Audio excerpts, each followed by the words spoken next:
বন্ধুরা, আজকে যে বিষয়টা নিয়ে এসেছি সেটা হচ্ছে যে তুমি যার জন্য রিডিংটা দেখতে আসছো তার অবস্থা কী চলছে একটু দেখে নেব। এবার তার আগে বলবো, যার সাথে যতটা রেজোনেট করবে সে ততটাই নেবে, যার সাথে যতটা 100% করলে তো খুব ভালো কথা, যার সাথে 40 করবে, যার সাথে 50 করবে সে তো আরও ভালো কথা, যার সাথে একদমই রেজোনেট করবে না সে একদম স্কিপ করে বেরিয়ে যাবে। এটা কারো পার্সোনাল রিডিং নয়, এটা তোমার একটা সার্বিক বিচার। আর যার হাতে যখন এসে পড়বে মনে করবে যে ডিভাইন মানে ইউনিভার্স কিছু তোমাদের জানানোর জন্যই রিডিংটা তোমাদের হাতে এসে পড়ছে। এইবার চলো বলবো যে যারা নতুন ভিউয়ার্স হবে আমার চ্যানেলটাকে তোমরা সাবস্ক্রাইব করে বেল বটনটা দাবিয়ে দেবে, তাহলে তোমার সাথে আমার এনার্জি কানেক্ট হয়ে যাবে, তাহলে রিডিংটাও 100% হবে। আর রিডিংয়ের মাধ্যমেও তুমি অনেক কিছু জিনিস জানতে পারবে, 1 নম্বর। আর তারপরে হচ্ছে তুমি যদি পার্সোনাল রিডিং করাতে চাও বা আমার সাথে লাইভে তুমি ট্যারোট রিডিং জানতে চাও, তাহলে বিকেল 5টায় বা না হলে 8টা থেকে 8:30টার মধ্যে তুমি লাইভে জয়েন করতে পারো। সাবস্ক্রাইব করা থাকলে তোমরা সেটা তাহলে দেখে নিতে পারবে কখন আমি লাইভে আসছি, তাহলে নোটিফিকেশান একটা পাবে। ঠিক আছে, চলো এবার বেশি কথা না বলে এগিয়ে যাই। হ্যাঁ, তুমি যার জন্য রিডিং দেখছো তার বর্তমান অবস্থা এখন কী চলছে দেখো। সে কোথাও গিয়ে না নিজেকে আড়াল করে রাখছে, মানে কারো কাছ থেকে নিজেকে লুকিয়ে রাখছে সবার কাছ থেকে। আর লুকিয়ে লুকিয়ে সে একটা ব্ল্যাক ম্যাজিক, একটা টুকটাক সে কিন্তু করছে। হ্যাঁ, এবার দেখো এখানে তার জীবনে থার্ড পার্টি কিন্তু প্রচুর প্রবলেম করছে, থার্ড পার্টি প্রচুর প্রবলেম করছে। দেখো এখানে থার্ড পার্টি তার জীবনে বিষ ঠেলে দিয়েছে। তোমাদের মধ্যে যে সম্পর্কটা ছিল সেখানে একটা কাঁকড়া বিছের মতো বিষ ঠেলে গ্রহণ লাগিয়ে দিয়েছে কিন্তু। আর এবার দেখো তার পরিস্থিতি কীরকম, কী অবস্থায় রয়েছে। দেখো সে একটা লিডারশিপ কোয়ালিটি তার মধ্যে, এতদিন একটা কথা বলার পাওয়ার একটা ছিল না, কিন্তু এখন তার মধ্যে একটা দেখো কথা বলার পাওয়ার একটা বেড়েছে, একটা লিডারশিপ কোয়ালিটি কিন্তু এসছে তার মধ্যে। এবার সে মানে চলছে কি, তার অবস্থা এখন চাইছে সে একটা মানে পরিবার চাইছে সে, সেখানে তার মা বাবা, সেখানে তার সন্তান, সেখানে তার মানে পুরো পরিবার বা তার একটা পোষ্য থাকবে সেরকম সে চাইছে। কারো হাত ধরতে কিন্তু সে চাইছে, কিন্তু সে একসময় মানে তোমাকে ফেলে রেখে দিয়ে সে চলে গিয়েছিল, এখন কিন্তু সে আবার সেই জায়গাটার থেকে সে একাকিত্ব বোধ করছে, তাই জন্য সে তোমার হাত ধরার চেষ্টা করছে। সে এখন দেখো তার অবস্থা এমন হয়ে রয়েছে, সঙ্গীন অবস্থা, সে কিন্তু মানে ভালো নেই, প্রচণ্ড পরিমাণে তার চোখের জল পড়ছে দিন রাত। সে কোথাও গিয়ে মানে ডিভাইনের কাছে, ঈশ্বরের কাছে প্রার্থনা জানাচ্ছে সব সময়, কিন্তু ডিভাইন এই সম্পর্কটার মধ্যে একটা ব্লেসিং কিন্তু দিচ্ছে। আর সে চাইছে একটা শান্তিপূর্ণ জীবন আর রিইউনিয়ন চাইছে। দেখো সে কোথাও গিয়ে জাগলিং করছে, ব্যালেন্স করার চেষ্টা করছে, কিন্তু ব্যালেন্স করে উঠতে পারছে না, তার মানে জীবনে এইগুলো কিন্তু চলছে। আর দেখো এবার সে কোথাও গিয়ে একটু গেইনার হতে চাইছে, আর এত প্রবলেম সব কিছু থেকে দূরে থেকে সব কিছু পেয়ে জীবনটাকে শান্তিপূর্ণভাবে একটু শান্ত মাথায় সে বসতে চাইছে, কিন্তু থার্ড পার্টি তার জীবনে প্রচুর প্রচুর প্রচুর প্রবলেম করেছে। হ্যাঁ, সেটাও কিন্তু সে মাথার মধ্যে রাখছে। এবার দেখো সে মানে তুমি যার জন্য রিডিং দেখছো সে প্রচণ্ড কিন্তু ঈশ্বর ভক্ত মানুষ, এবার সে ঈশ্বরের পায়েও সব কিছু ইউনিভার্সের কাছে ছেড়ে দিচ্ছে যে তুমি যা করবে ইউনিভার্স তাই কিন্তু হবে। সে মানে সে ভাবছে যে ইউনিভার্স তার জন্য ভালোটাই করবে, তার কোনো ক্ষতি হবে না, সেটা সে জানে। আর তার ভিতরে অনেক কিছু জিনিস আছে সে গোপন করে রেখেছে বা রাখছে, সেগুলো কিন্তু প্রকাশ করছে না। দেখো তোমার জন্যই কিন্তু সে ওয়েট করে আছে, তোমার দিকে তাকিয়ে রয়েছে। মাছ যেমন জল ছাড়া বাঁচতে পারে না, মানে তুমি তার জন্য দেখছো, সেও কিন্তু তোমাকে ছাড়া বাঁচতে পারবে না, তোমার দিকে দেখো তাকিয়ে রয়েছে। সে থার্ড পার্টিকে পিছনে ফেলে রেখে তোমাকে নিয়ে সামনে এগোতে চাইছে, একটা ব্যালেন্স করতে চাইছে, নতুন কিছু তার জীবনে দেখো পরিবর্তন আনতে চাইছে। অবশ্যই পরিবর্তন আসবে, বিদেশ যাত্রার কিন্তু একটা যোগ আছে। দেখো বড় রকমের কিছু সিদ্ধান্ত সে নেবে, বড় রকমের সিদ্ধান্ত সে নিতে চাইছে। দুই পরিবারের মধ্যে যে সমস্যাটা ছিল সেই সমস্যাটা মিটিয়ে একটা বড় কিছু সিদ্ধান্ত নিয়ে সে সামনের দিকে এগিয়ে যেতে চাইছে। তাহলে বুঝলে যে তার অবস্থা এখন খুব সঙ্গীন, সে কিন্তু প্রচুর কান্নাকাটি করছে। আর মানে তার মাঝখানে সে কিন্তু রিইউনিয়ন চাইছে। আবার কি করছে, তোমার রিইউনিয়নের জন্যই কিন্তু সেখানে দেখো ব্ল্যাক ম্যাজিক করছে। হ্যাঁ, সব কিছু গোপনীয়তা, মানে সে বেশি কারোর সাথে খুব একটা মেলামেশা করছে না, নিজেকে একা করে নিচ্ছে, সব ঢেকে ঢুকে তার ভিতরে যে ক্ষতগুলো রয়েছে, তার ভিতরে যে দুঃখ কষ্টগুলোকে রয়েছে, সেইগুলোকে সে ঢেকে রেখে সে কিন্তু মানে রয়েছে। আর তা মানে সে কিন্তু লুকিয়ে কোথাও গিয়ে ব্ল্যাক ম্যাজিকও করছে। আর বড় রকমের কিছু সে তার অবস্থা এমনই যে বড় রকমের সে ভাবছে একটা সিদ্ধান্ত আমাকে নিতে হবে, রিইউনিয়নও কিন্তু সে চাইছে। এবার দেখে নেব তোমার পার্টনারের মর্নিং থটটা কী আছে। হ্যাঁ, এবার দেখে নিই মর্নিং থট কী আছে। মর্নিং থটে বলছে যে 2 অফ পেন্টাকলস, মানে কোথাও গিয়ে সে কিন্তু দেখো ব্যালেন্স, আগেও আমরা দেখলাম, দেখো এইখানে দেখতে পেয়েছি সে ব্যালেন্স করার চেষ্টা করছে, আবার সেই মর্নিং থটেও আমরা দেখতে পাচ্ছি ব্যালেন্স করার কিন্তু চেষ্টা করছে।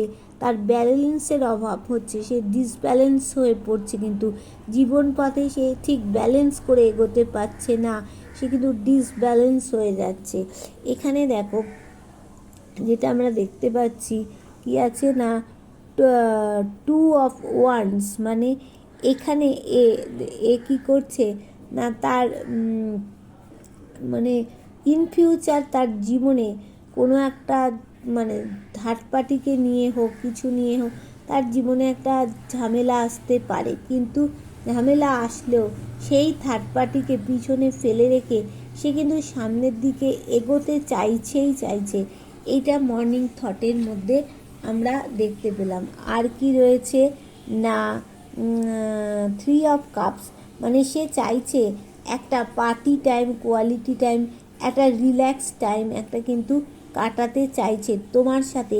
পার্টি টাইম, কোয়ালিটি টাইম, একটা রিল্যাক্স টাইম, যাতে মাথায় কোনো চিন্তা ভাবনা থাকবে না, কোনো কিছু থাকবে না, এরকম একটা রিল্যাক্স টাইম কিন্তু সে কাটাতে চাইছে। দেখো এবার এখানে এসে স্ট্রেংথ, মানে তার জীবনে দেখো সে ভাবছে তার জীবনে ছোটোর থেকে প্রচুর প্রচুর সমস্যা, কিন্তু এই তার মধ্যে একটা তোমার পার্টনারের মধ্যে একটা ওয়েল পার্সোনালিটি আছে। এবার ওয়েল পার্সোনালিটি থাকার জন্য সে কিন্তু যতই সমস্যা থাকুক না কেন সেখান থেকে সে ওভারকাম করে বেরিয়ে যেতে পারে। হ্যাঁ, কিন্তু সে ভাবছে এবারও সে সেখান থেকে বেরিয়ে যেতে পারবে, কিন্তু বেরিয়ে যেতে পারবে, তবে কিন্তু সে পারছে না। সে ভাবছে আমি বেরিয়ে যেতে পারবো, তাহলে পারছি না কেন। দেখো এখানে 6 অফ সোর্স, মানে চারিদিকটা একটা অবস্ট্যাকেল, বাধা বাধা বাধা, যেদিক থেকে সে ভাবছে একটু আমি মুখ ঘুরিয়ে বেরোবো, সেদিকেই কিন্তু একটু এগিয়েই কিন্তু সে জীবনে আবার বাধা তাকে গ্রাস করে দিচ্ছে, একটা অবস্ট্যাকেল তৈরি হচ্ছে। আচ্ছা, দেখো এখানে পেজ অফ কাপ, সে কিন্তু মানে তোমার দিকেই তাকিয়ে বসে প্রচণ্ড ইমোশনাল মানুষ, ভাবছে তোমার সাথে তার জীবনটা কিভাবে কাটাতে পারবে, সে সেইটাই কিন্তু তার চিন্তার মধ্যে, মর্নিং থটের মধ্যে সেটাই রয়েছে। এখানে দেখে নিচ্ছি কুইন অফ ওয়ান, তোমাদের পার্টনার অনেকেই আছে রোমান্টিক ইউনিক প্রকৃতির মানুষ, কিন্তু হ্যাঁ কিন্তু সেই রোমান্টিকতাটাকেই চাইছে। হ্যাঁ, আর দেখো তোমাদের জন্যই কিন্তু ওয়েট করছে। এইবার দেখে নেব যে এই কার্ডটাকে, টু অফ পেন্টাকলস কার্ডটাকে ক্ল্যারিফাই করে কি আসলো, কোন কার্ডটা আসলো। এবার দেখো ক্ল্যারিফাই করে এসেছে যে কার্ডটা হচ্ছে আসলো তোমার হচ্ছে সেভেন অফ ওয়ান্স, মানে সেভেন অফ ওয়ান্স কি বলছে, এটা কেতু, হ্যাঁ কেতুর কার্ড।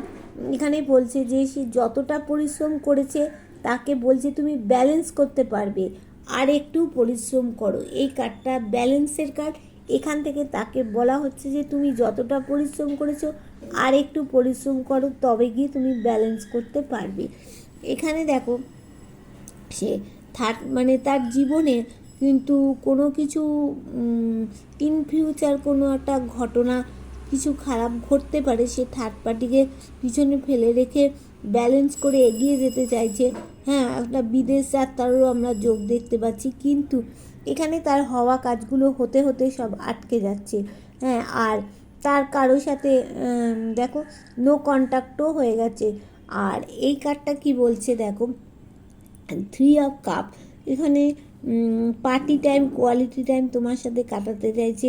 এটা ক্ল্যারিফাই করে কোন কার্ডটা এলো, এটা হচ্ছে দেখো সে মানে সমস্ত কিছু নিয়ে তোমার সাথেই কিন্তু থাকতে চাইছে, একটা আনন্দ করতে চাইছে, একটা সুখের জীবন কিন্তু সে কাটাতে চাইছে। আর এখানে কি এলো, স্ট্রেংথ কার্ডটা। স্ট্রেংথ কার্ডটায় কি বলছে, তার জীবনে প্রচুর সমস্যা, এই সমস্যার মূল কারণ কে, এইখানেই দেখে নাও। এবার মজাটা এইখানে, কিন্তু তার মধ্যে ওয়েল পার্সোনালিটি আছে বলে সে দেখো এই যেখানে একটা কঙ্কাল মানুষকে দেখতে পাচ্ছ, সেই কঙ্কাল মানে এটা কি হচ্ছে, কোনো একটা অশরীর আত্মা বা প্রেত বা কিছু, সে যতই তাকে ডিস্টার্ব করুক না কেন, যতই তাকে যেই ডিস্টার্ব করুক না কেন, সে কিন্তু তাকে বশ মানিয়ে কিন্তু সে তার সমস্যা থেকে বেরিয়ে যদি আসতে পারে, তাহলে সে জীবন পথেও কিন্তু সে বেরিয়ে আসতে পারবে, কেননা তার মধ্যে একটা ওয়েল পার্সোনালিটি আছে। হ্যাঁ, এবার দেখো কিন্তু এই সমস্যার মূল কারণ কে, এই সমস্যার মূল কারণ হচ্ছে এই মহিলা, তার জীবনে, তোমার পার্টনারের জীবন হচ্ছে তার মা। ছোটোর থেকে তার সমস্যার মূলের কারণ হচ্ছে তার মা। দেখতে পেলে রহস্যটা কোথায়? এবার দেখো, এইবার দেখে নিচ্ছি যে এখানে সিক্স অফ সোর্ডস, মানে চারিদিকটা তার বাধা বাধা বাধা, অবস্ট্যাকেল, একটা বাধা চলে আসছে, কোনো দিক থেকেই সে এগোতে পারছে না। সেই কার্ডটাকে, দুটো কার্ড এখানে এসছে ক্ল্যারিফাই করে। দেখো এখানে থার্ড পার্টি প্রবলেম করছে, বাধা হচ্ছে, সে এগিয়ে যাওয়ার চেষ্টা করছে, কিন্তু তোমাকে সাথে নিয়ে থার্ড পার্টিকে পিছনে ফেলে রেখে এগিয়ে যাওয়ার চেষ্টা করছে, কিন্তু সে ডিসিশান নিতে পারছে না কি করবে কি করবে না। কেননা দেখো তার কাছে মূল্যবান জিনিস আছে, উল্টে তাকে ডিভাইন কিছু দিতে চাইছে, কিন্তু সে নিতে পারছে না। দেখো সে ডিসিশান নিতে পারছে না বলেই সে একটা গাছের নিচে বসে পড়ে চিন্তা করছে যে সে কী করবে কি করবে না, কারণ চারিদিকটা তো অবস্ট্যাকেল, বাধা বাধা বাধা হয়ে আসছে। এবার যেদিক থেকে এগোতে যাচ্ছে সেদিকেই বাধা, এবার সে বুঝে উঠতে পারছে না যে সে কী করবে কি করতে পারে, সে বুঝতে পারছে না। এখানে দেখো যেটা এসেছে সেটা হচ্ছে পেজ অফ কাপস। হ্যাঁ, মানে সে প্রচণ্ড ইমোশনাল, তোমার জন্যই কিন্তু সে ওয়েট করছে। এটাকে ক্ল্যারিফাই করে কি এলো, হ্যাঁ এখানে এলো এক অফ পেন্টিকলস, মানে কি ডিভাইন ব্লেসিং আছে, ডিভাইন তোমাদের এই সম্পর্কটার মধ্যে ব্লেসিং দিয়ে যাচ্ছে। ডিভাইনের ইচ্ছা ছাড়া এই যে তোমরা নো কন্ট্যাক্ট হয়ে গেছো বা যাই হয়ে মানে ব্রেকআপ হয়ে গেছে, এটা ডিভাইনের ইচ্ছাতেই হয়েছে, ডিভাইন মানে ইউনিভার্সের ইচ্ছাতে হয়েছে, ইউনিভার্স চেয়েছে তাই হয়েছে। এবার ইউনিভার্স যখন চাইবেন তখন কিন্তু সম্পর্কটা আবার আগের জায়গায় চলে আসবে। এখানে দেখো লেখা যাচ্ছে যে কুইন অফ ওয়ান্ডসে রোমান্টিক মানুষ, ইউনিক প্রকৃতির, মানে নতুন নতুন কিছু করতে চাইছে, কিন্তু সে কোথাও গিয়ে একটা বাধা পড়ে যাচ্ছে। তার টাকা পয়সার কিন্তু কোনো প্রবলেম ছিল না, কিন্তু এই মুহূর্তে কোথাও গিয়ে যেন তার টাকা পয়সা আটকা পড়ে যাচ্ছে। হ্যাঁ, মানে আগে তুমি যখন ছিলে তার অবস্থা ভালো ছিল, কিন্তু এখন তুমি নেই, তার অবস্থা কিন্তু খুব খারাপ হয়ে যাচ্ছে, সেই জায়গাটা এখানে দেখতে পাচ্ছি। এবার দেখে নেব কার কোন মাসটা গুরুত্বপূর্ণ হতে চলেছে। হ্যাঁ, এখানে দেখো এটা হচ্ছে অক্টোবর মাস চলছে, তো নভেম্বর, আগস্ট মাসটা হচ্ছে মানে 2026-এর আগস্ট মাসটা কিন্তু অনেকের জন্য খুব খুব খুব গুরুত্বপূর্ণ একটা ভাইটাল হতে চলেছে আগস্ট মাসটা। আর এখানে হচ্ছে এইটা দেখো, এখানে গুরুত্বপূর্ণ হচ্ছে অক্টোবর নভেম্বর ডিসেম্বর মাসটাও কিন্তু অনেকের জন্য গুরুত্বপূর্ণ। এই সময় অনেকেই কিন্তু রিইউনিয়ন হবে, আগে যেটা বললাম সেটাতেও সম্ভব আছে। আর ডিসেম্বর মাসেও কিন্তু অনেকে রিইউনিয়ন হবে, খুব গুরুত্বপূর্ণ কিন্তু হতে চলেছে এই মাসগুলো। তোমরা কিন্তু খুব মানে চোখ কান খোলা রাখবে। হ্যাঁ, এই সময় কিন্তু তোমাদের রিইউনিয়ন হবে। ভালো ভালো যা তোমরা করতে চাইছো, সৎভাবে যেগুলো করতে চাইবে, তারপরে তোমরা মানে ম্যানিফেস্ট করো, সেগুলো তোমাদের কিন্তু সমস্তটাই ভালো হতে চলেছে। সামনের দিন তোমাদের ভালো হবে, ঠিক আছে? এবার ভিডিওটা কেমন লাগলো, কার সাথে কতটা রেজোনেট করেছে আমাকে জানাতে ভুলবে না। Tata, bye bye.